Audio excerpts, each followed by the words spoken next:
The film begins with a wild tribe bringing a little boy to the altar for sacrifice and dancing around him. The tribal leader greets the deity and presents him with a generous gift in the form of the helpless Lin Shu. Soon the boy notices a huge black python and realizes that his days are numbered. As soon as the snake attacks, he wakes up and realizes that he fell asleep on a wooden raft next to his uncle trying to catch some fish. Upon waking up, Lin Shu notices a foggy island nearby and asks his uncle about it. Afang tells that this is an island of cannibals, the coast of which is strewn with human bones. It is dangerous to approach it, so they should stay away from him.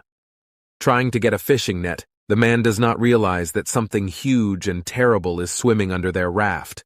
All of a sudden, he falls into the water and greatly frightens his nephew. A few moments later, Afang pops up and says he's fine, he's just tangled up in the net. Getting out on the boat, the man sees that the current carries them to the shore of the island of cannibals and struggles to swim away from it. At some point, Afang turns around and notices that his nephew has disappeared. The man calls Lin Shu and tries to find him, when he suddenly notices a huge king of snakes. Frightened by the aggressive black python, the uncle quickly swims away. Upon returning home, he goes to the boy's father. He is his own brother Tan Shu to tell him about what happened.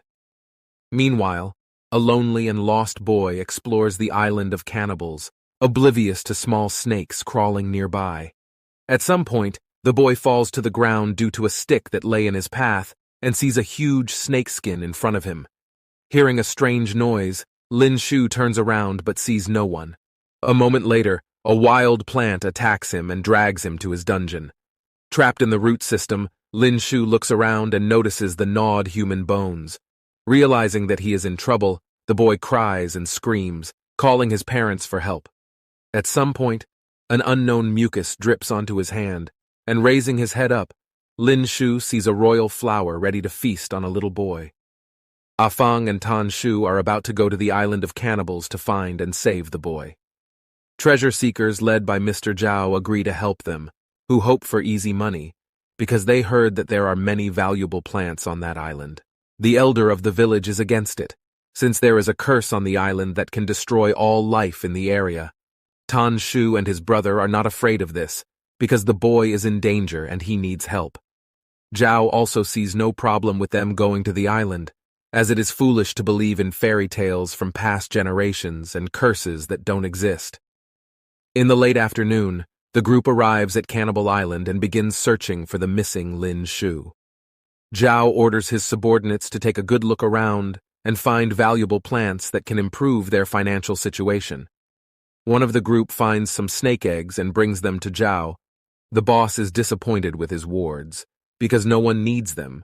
At the same time, he notices a beautiful, bright red flower and orders his ward to cut it down.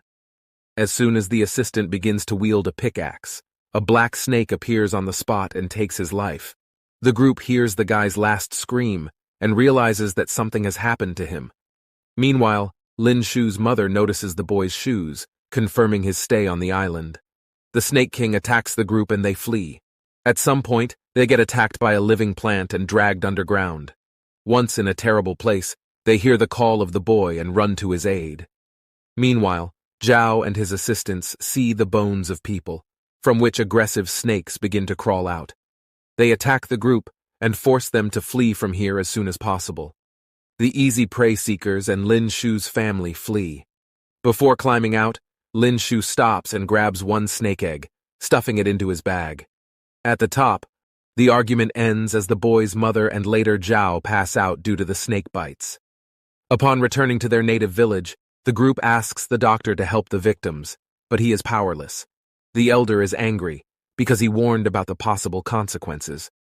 Upon getting to know that their village is being attacked by hundreds of angry snakes, all the villagers leave to fight them, leaving Lin Shu with his sick mother. Before falling asleep forever, the woman asks her son to love nature and gives him a pendant. Sometime later, Lin Shu notices that an egg he took with him has hatched a golden snake with silver spots. He takes care of her, gives her the name Xiao Hua, and hides from his father, fearing his displeasure. Soon the man hears that his son is talking to someone and sees a snake. He orders to get rid of her and yells at Lin Shu. Realizing that he is powerless to protect his friend, the boy runs to the riverbank and releases Xiao Hua. Other snakes also appear here, taking the golden python with them and crawling away, leaving the inhabitants of the city alone. 10 years later, Lin Shu works as a biologist in a private clinic and researches plant genetics. The guy still remembers the symbols he saw in the cave on the island of cannibals and thinks about returning there. Soon his uncle calls him and informs him that the villagers are sick with the plague, and snakes are to blame for this. A little later, Lin Shu goes to a meeting where Dr. Lai tells everyone present and the owner of the Fei Clinic that they managed to buy a golden silver flower with unique properties. Perhaps he can give immortality, but for this, you need to go to the island of cannibals to get more samples. Knowing that Lin Shu lived nearby, Fei appoints the guy as the leader of the group and introduces him to her charming daughter, Lily. A couple of days later, Lin Shu and a group of scientists arrive at the village, where they see a terrible picture. There are a lot of snake skins scattered around and constantly itching plague patients. For the first time in a long time, being at home, Lin Shu goes to the grave of his mother to honor her memory. His father also comes here, with whom they have not communicated in recent years. The next morning, a group of scientists with an armed escort, Zhao and his men, and Lin Shu's uncle and father set out for the cannibal island. Upon arrival, they begin their search for a golden silvery flower, the cost of which is measured in millions of dollars. Trying to find something valuable, one of Zhao's assistants cuts down a flower. This leads to terrible consequences, because the plant turned out to be alive. The wild flowers attack the group and take the lives of several escorts. Noticing a nearby cave, Lin Shu offers to hide inside it. As soon as everyone is inside, they stop, noticing the same flower at the entrance. After plucking it, Fei notices that nearby plants have died. Dr. Lai understands that the island is an ecosystem where life is sustained by these little flowers. According to legend, the island should have a royal flower that supports the island and everything that is on it. The dangerous flower attacks the group again, and they have to run away. Lin Shu stays behind to help the others. At some point he can't cope, but Lily helps the guy. Leaving behind the others, they go along another path and find themselves in a room with an altar for sacrifices. At the same time, the group finds itself in another part of the cave and sees a huge black python. A frightened Zhuo shoots him, causing the Snake King to attack them. The group manages to escape using a thin passage in the cave. Meanwhile, Lin Shu and Lily hear a strange sound, when suddenly a golden and silver python appears in their room. The girl is very frightened, and the guy is preparing to say goodbye to life, but the snake does not attack, but only lightly touches Lin Shu's forehead. Realizing that this is his Xiao Hua, the guy strokes the python and lets Lily do the same, because snakes are not as scary as people think. The main thing is to treat them with soul. As soon as a shot is fired, the golden python hides. Lin Shu and Lily wanted to go to the sound, but were delayed when they saw the frescoes left by the local natives on the wall. After studying them, they understand that the island was created as a result of a meteorite fall, and a parasitic plant with regenerative properties is the source of its life. It can communicate with animals, giving them unique abilities. Meanwhile, the group that escaped from the black python ended up in a room with the Plant King. The wild flower attacks the trapped scientists, as the Snake King has also found them and is ready to attack. Realizing that they will have to sacrifice someone, Zhao pushes one of the henchmen to the python, and this allows the group to escape. Meeting with her mother, Lily talks about seeing a golden python. Fei realizes that it is a symbiote, of great value to her, and offers an increased bounty to Zhao for catching the python alive. Lin Shu and Lily realize that they shouldn't have reported this and are very upset. The squad soon finds a golden python trying to heal the Snake King's bullet wounds.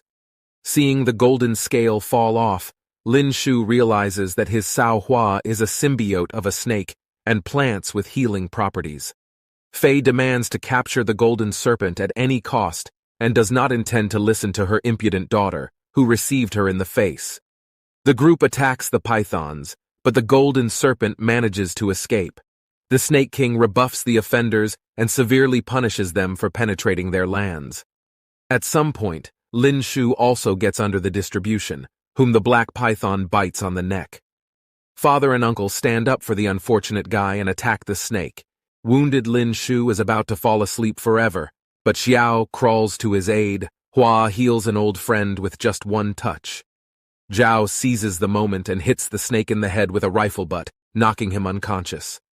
Fei soon arrives and the man presents her with a python, informing her that the wounded Lin Shu was a great bait. The prey is caught, but it is impossible to get out of the cave, as the King of Snakes guards the exit. Realizing this, the group decides to use the golden python as bait and place it in a net to lure out the black serpent and send it to the other world.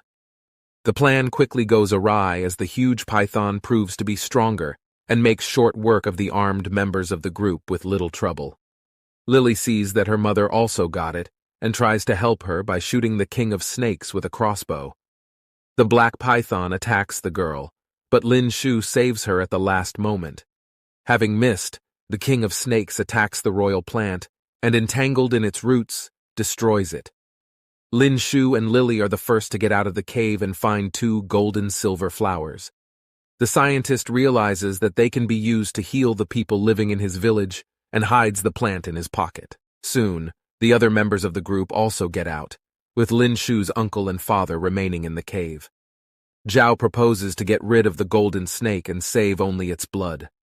As soon as he draws a knife, only Shu pounces on him to save his friend. The guy loses in a fight, and Xiaohua attacks Zhao in order to bite him and avenge the offended comrade. Not wanting anyone to suffer, Lin Shu gives Zhao one flower and helps him heal. Feeling his strength returned, Zhao attacks Lin Shu again and also fights his father and uncle. The golden serpent attacks the man again, but he bites the python. Seeing this, Lin Shu reveals the secret of the frescoes and understands that the ancient tribes drank the blood of snakes for longevity, but fell ill with the plague and left for the next world. In another fight, Lin Shu again loses to Zhao. The father stands up for his son and, covering him with his body, gets stabbed in the back. Zhao sees how his body is covered with ulcers. Lin Shu realizes that eating the flower is dangerous, as it must be fed to the snakes. Nature does not like breakers of the rules, because no one should live forever. Now it becomes clear that the former tribes disappeared due to the fact that they contracted the plague and left this world. Fei's armed guards try to get rid of Zhao, but he is too strong and sends Dr. Lai to the other world. Once Zhao and Lin Shu get into a fight, everyone else tries to escape. Lily wants to help the guy and comes back. Taking a crossbow, she tries to take a man's life, but misses. Zhao shoots Lin Shu and feels incredible strength, when suddenly the Snake King attacks him and, after getting rid of the crazy man, hides under the ground. The island begins to crumble, and the group runs towards the shore. At some point, trees fall in front of them, blocking the passage, but a golden python helps them. On the shore, Lin Shu sees that the snake is ill and decides to feed him a second healing flower. Fei asks to give it to her because otherwise she will go bankrupt, but for a guy, his friend is more important than money. Saving Xiao's life, the guy returns to his native village and synthesizes a medicine to help its inhabitants get rid of the plague.